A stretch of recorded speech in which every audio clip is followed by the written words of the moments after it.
la biso.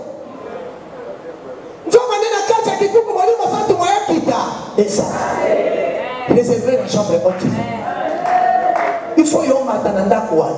Au moins, pour faire dans la full market, tomatini. Quand nous avons un étage à modifier. Un disciple accompli, c'est un disciple de chambre haute. Maman, là, Lula, on dit mon sang. Maman, il y a dit, moi, il y a pas si pour moi de la main de la carte.